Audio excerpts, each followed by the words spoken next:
اور کو شریک مت کرنا، میری عبادت میں کسی اور کو شریک مت کرنا۔ میری بیٹی، اللہ اپنے بندوں کے لیے سارا انتظام کرتا ہے، لیکن اپنی عبادت میں کسی کو شریک کرنا وہ پسند نہیں کرتا۔ تم جس کی بیوی ہو، یاد رکھنا شوہر بھی اپنی بیوی کی ہزاروں غلطیاں معاف کر دیتا ہے، لیکن وہ اپنی بیوی کی شوہر کے ساتھ شرکت برداشت نہیں کر سکتا۔ یعنی تم اگر اپنے شوہر کے علاوہ کسی اور کو وہ درجہ دو گی، کسی اور کے ساتھ وہ معاملہ اپناؤ گی جو شوہر کے ساتھ کیا جاتا ہے، تو اس کو شوہر بھی برداشت نہیں کر سکتا۔ میری بیٹی سمجھ گئی ہوگی تمہاری ماں تمہیں کیا نصیحت کر کے یہاں سے بھیج رہی ہے۔ مجھے امید ہے کہ تم اپنے شوہر کو اپنا گھر سمجھو گی۔ اب جاؤ، اللہ اپنے بندوں کے لیے سارے انتظام کرتا ہے، سب انتظام کرتا ہے، لیکن پھر یہ بھی کہتا ہے میرے بندوں اگر تم سے گناہ ہو جائیں تو مجھ سے معافی مانگ لیا کرو، میں معاف کر دوں گا۔ لیکن یاد رکھنا شرک اللہ بھی معاف نہیں کرتا، اگر شرک کی حالت میں مر گیا اللہ اس کو معاف نہیں کرے گا۔ میری بیٹی، شوہر بھی تمہاری 50 غلطیاں معاف کر دے گا، لیکن اگر اس کو یہ پتا چلا کہ تم شوہر کے بستر پر کسی غیر مرد کو بلاتی ہو تو شوہر بھی شرکت برداشت نہیں کر سکتا۔ نصیحت کرنے والی ماں ہو تو بیٹیوں کو بڑی اچھی نصیحتیں کر سکتی ہے، اور بیٹی بھی اپنا گھر جنت بنا سکتی ہے۔ ان تدعوا للہ ندًا، اللہ کے نبی نام لے لے کے بیان کر رہے ہیں۔ پہلا گناہ سب سے بڑا یہ کہ تم اللہ کو چھوڑ کر کسی اور کو پکارو، مدد طلب کرو۔ پوچھنے والا خاموش نہیں ہوا، اس نے کہا ثم ایون، اے اللہ کے نبی اس کے پاس سب سے بڑا گناہ کون سا؟ فرمایا ان تقتل ولدک خشیۃ ان یتیم معک، اپنی اولاد کو اس ڈر سے قتل کر دینا کہ یہ بڑے ہو کر میرے ساتھ کھائے گا، اس لیے اس کو مار دینا، بڑے ہو کر میرے اوپر بوجھ بنے گا۔ ارے اللہ نے پیدا کیا ہے، روزی دینے والا اللہ ہے، تم بھوک کے اور بھوک مری کے ڈر سے اپنی اولاد کو قتل نہیں کر سکتے ہو، وہ آپ کے اوپر بوجھ بنے گا، اس ڈر سے تم اپنی اولاد کو قتل نہیں کر سکتے۔ قال ثم ایون، کا اس کے بعد سب سے بڑا گناہ کون سا ہے؟ فرمایا ان تزانی حلیلۃ جارک، اپنے پڑوسی کی بیوی کے ساتھ زنا کرنا، پڑوسی کی بیوی کے ساتھ۔ اس کا یہ مطلب نہیں لقطے نکالتے ہیں لوگ، پڑوسی کی بیوی کے ساتھ زنا نہ کرو، دوسرے کے ساتھ جائز۔ پوچھنے والے نے پوچھا نا مولانا صاحب آپ نے تقریر میں کہا تھا کہ لا تتبعوا النظرۃ النظرہ، ایک نظر کے بعد دوسری نظر حرام ہے، اگر اچانک کسی لڑکی پر نظر پڑ جائے تو نیچی کر لو، ایک نظر معاف ہے، دوبارہ جان بوجھ کے دیکھو گے تو گناہ پڑے گا۔ میں نے کہا جی، کہنے لگا اگر ایک ہی بار پڑ جائے اور ہم نہ ہٹائیں تو؟ ایک تو معاف ہے لیکن اب پڑ گئی ہم نہ ہٹائیں تو؟ بار بار کہنے لگا۔ میں نے کہا یار جواب تو ہے لیکن تو برداشت نہیں کر پائے گا۔ نہیں تو مولانا بتاؤ۔ میں نے کہا اگر میں تیری بہن کو بار بار دیکھتا رہوں، ایک بار دیکھوں اور نظر ہی نہ ہٹاؤں تو برداشت کر لے گا؟ ہم نے کہا جواب مل گیا۔ جب تو اپنی بہن کو نظر ٹکا کر دیکھنے کی اجازت نہیں دے سکتا اور اس کو غلط سمجھ رہا ہے،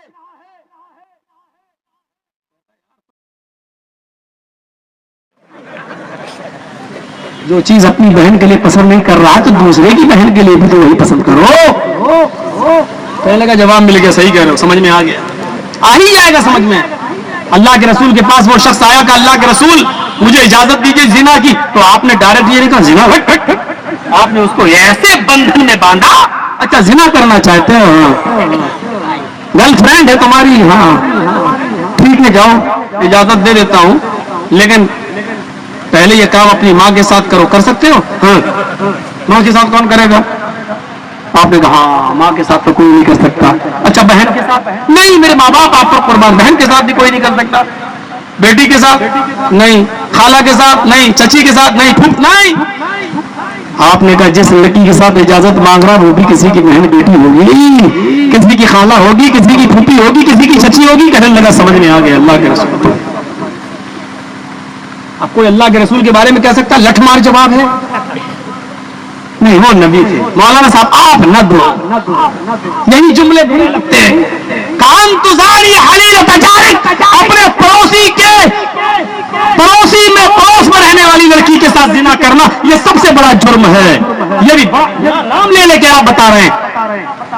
پڑوسی کا لفظ اس لیے استعمال کیا کہ پڑوس میں ایک دوسرے کی آمد ایک دوسرے کے گھر میں ہوتی ہے، میری بہن تمہارے گھر چلی گئی، تمہاری بہن میرے گھر آ گئی، میری بیٹی آپ کے گھر چلی گئی، آپ کی بیٹی میرے گھر آ گئی، آپ کی بیٹی میرے گھر آتی میں اس کو اپنی بیٹی سمجھتا ہوں، میری بیٹی آپ کے گھر چلی گئی، آپ اس کو اپنی بیٹی سمجھ رہے ہیں، میری بہن آپ کے گھر چلی گئی، آپ اپنی بہن سمجھ رہے ہیں، آپ کی بہن میرے گھر میں آ گئی، میں اس کو اپنی بہن سمجھ رہا ہوں، لیکن اتنے مقدس رشتے کو جب تم تار کر سکتے ہو، پڑوس میں رہنے والی بہن بیٹی کی ساتھ زنا کر سکتے ہو، تو دوسری عورتیں تم سے کیسے محفوظ رہ سکتی ہیں؟ اس لیے فرمایا پڑوسی کی بیوی، پڑوسی کی لڑکی بہن بیٹی کے ساتھ زنا کرنا یہ سب سے بڑا گناہ ہے۔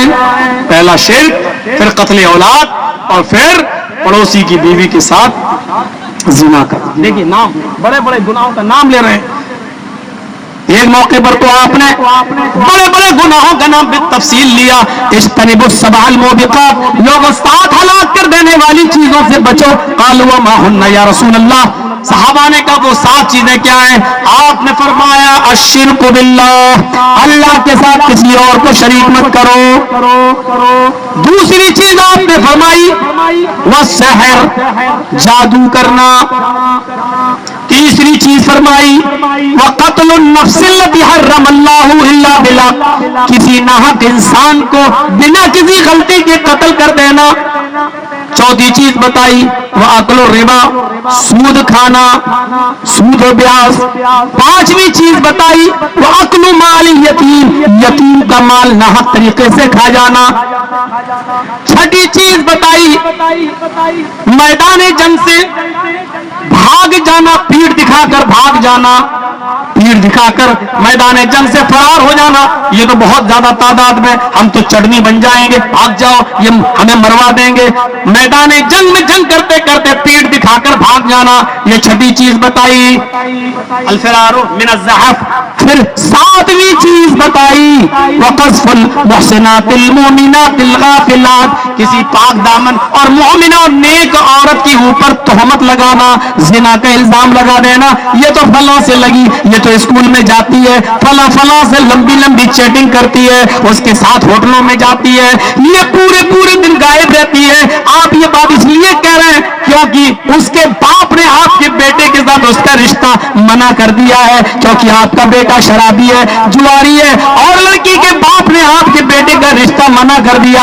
اب آپ اس لڑکی کی برائیوں کا انبار لگا رہے ہیں۔ وقذف المحسنات المؤمنات الغافلات، کسی پاک دامن نیک گناہوں سے دور اور غافل رہنے والی لڑکی پر تہمت لگا دینا، یہ آپ نے گناہوں کا نام لے کر منع کیا ہے، گناہوں کا، بڑے بڑے گناہوں کا نام لیا ہے آپ نے۔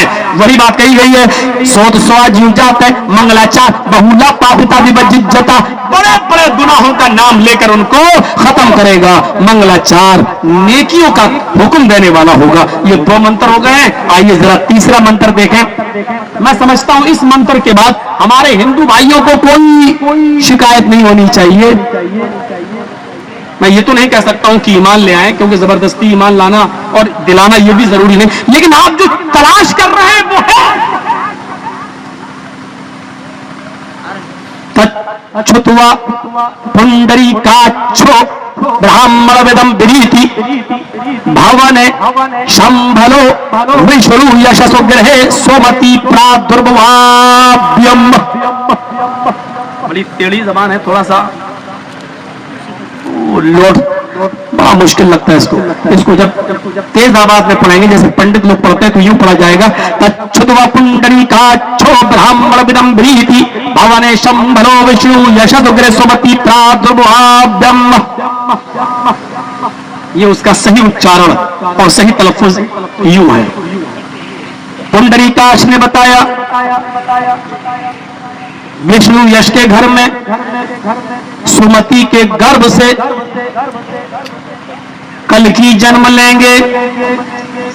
پنڈری کاچھو برہمڑ ودم بریتی، اور پنڈری کاچ نے یہ بھی بتایا کہ کلکی کا جب جنم ہوگا تو وہ برہمن خاندان میں ہوگا۔